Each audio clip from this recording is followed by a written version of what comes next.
Selamat sore teman-teman.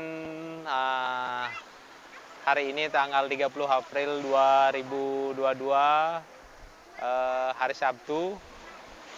Selamat bergabung kembali di acara Curhat Entrepreneur.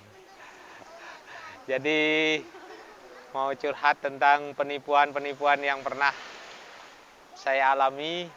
Yang pertama tentang kerjasama bisnis. Yang kedua tentang penipuan order makanan, order pulsa. Jadi mungkin 3 aja dulu ya. Yang pertama itu bagaimana penipuan terjadi ketika kerjasama bisnis. Waktu itu saya kerjasama, jadi melihat pertama dia jualan babi guling dan ternyata dia juga punya konveksi. Nah, ketika saya dan istri makan di babi guling, ibunya ini sibuk sekali handle babi guling, handle konveksi, bolak-balik sambil jualan babi guling. Akhirnya karena saya sering makan di sana, ditawarilah kerjasama. Sebenarnya bukan dari pihak kita yang ingin kerjasama, tapi karena semakin kenal dia menawarkan kerjasama. Singkat cerita, saya mau kerjasama. Kerjasamanya itu dia mau mengkerjasamakan konveksinya. Jadi katanya sahamnya 50-50. Nah, kita pun ke notaris waktu itu buat CP. Singkat cerita, saya mulai masuk ke dalam konveksinya. Saya taruh uang 20 juta untuk beli bahan. Nah, ternyata setelah saya masukin uang 20 juta, ibunya itu minta lagi dana. Memang sekitar 50 sampai 60. Setelah 20 juta, minta lagi sampai akhirnya 65 juta.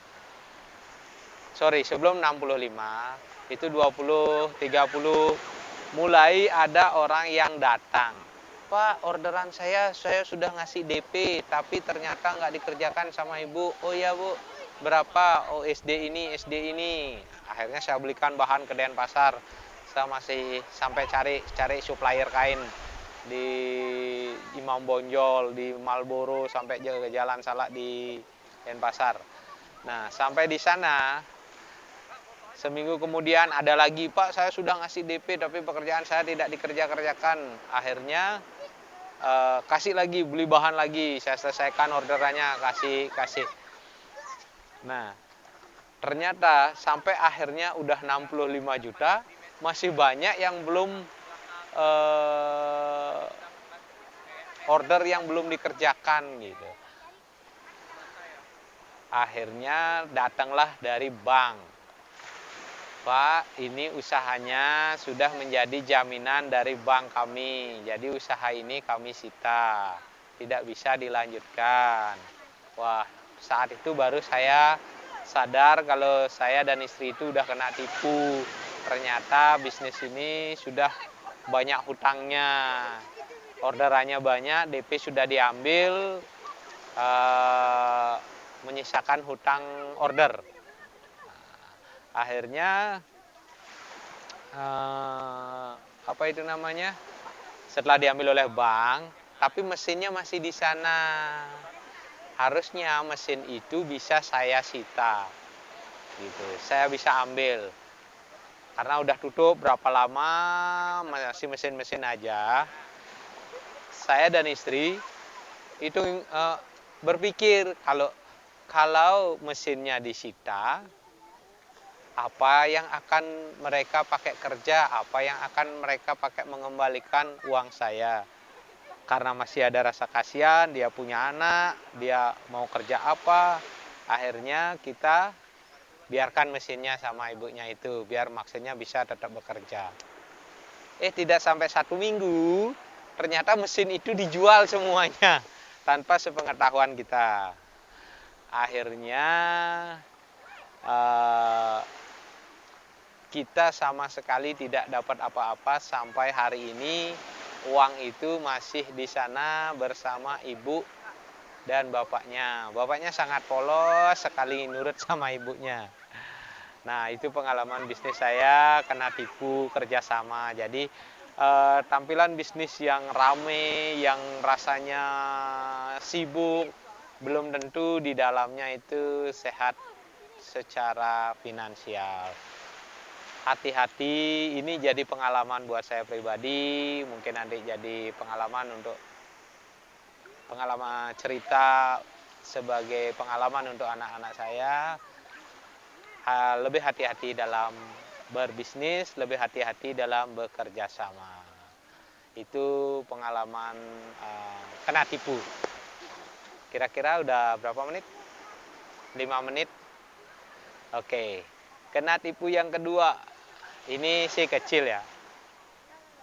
Saya punya rumah makan Kumendel. Terus tiba-tiba dapat order 20 paket ayam bakar. Selamat sore Bu, saya mau order 20 paket ayam bakar. Saya rasa semua rumah makan pasti senang ketika dapat order, iya kan? Nah, ketika senang dapat order, kita langsung, oh iya Pak, kita siapkan. Dan ngakunya dari Polres. Jadi dari kepolisian, apalagi dari kepolisian, biasanya mereka akan, setelah saya sadar, baru saya tahu, oh dia menggunakan nama-nama orang yang kita segani. Contohnya instansi Polres, Kodim, rumah sakit gitu. Nah, dia mengaku dari Polres, Bapak A. Siapa contohnya, nanti dicari di sana, dicatut namanya, sehingga kita pun merasa yakin, polisi pesan pasti ini beneran. Nah, 20 paket. Oke, kita udah siapin ayam bakar 20 paket, dalam perjalanan dia akan telepon lagi. Setelah telepon, tambah orderan nasi goreng lagi 5. Otomatis lebih senang lagi kan, untuk membuat rasa gembira kita meningkat lagi. Nah, setelah itu dalam perjalanan lagi dia nelpon, tambah lagi aqua, lagi ingat aquanya, rokok tambah 2 bungkus. Terus nambah orderannya, otomatis akan membuat tambah biaya. Tambah pesanan, nilai pesanannya meningkat dan kita semakin senang. Nah, ketika dia sudah hitung waktunya, baru dia akan nelpon lagi. Dia minta tolong komandan yang yang mesan ini lagi ada tamu. Jadi nggak sempat keluar, tolong belikan pulsa. Isi pulsa ke nomor 08 sekian sekian sekian sebanyak 300.000. Nanti notanya jadi satu sama nota ayam bakar sama nasi goreng, rokok dan lain-lain, nanti dibayar di tempat. Otomatis karena satu sudah senang dapat order banyak, terus yang order dari pihak kepolisian, kita pasti senang. Tanpa ragu sedikit pun kita meluncur dan membelikan pulsa sebanyak 300.000. Nah, setelah dikirim ke Polres sampai di sana, loh kami tidak ada yang mesan. Nah, di sanalah baru kita sadar kena tipu. Jadi ternyata motif utamanya adalah penipuan pulsa, bukan mesan makanan. Hati-hati, jadi karena modus ini masih sering terjadi, yang punya rumah makan, yang punya restoran, yang punya minimarket. Bahkan terakhir hampir, karena sudah pernah minimarket saya ditelepon, mau mesen paketan ya Bu ya, mesen paketan sekian, paketan untuk nengok orang sakit dari dokter A di rumah sakit terkenal. Jadi kita percaya. Terus ketika kita sudah siapkan paketannya, dia nelpon lagi, tolong nanti notanya ditambahkan pulsa 200.000, nanti jadi satu dengan nota paketan. Nah, ketika dia minta pulsa itu, kita mulai ragu.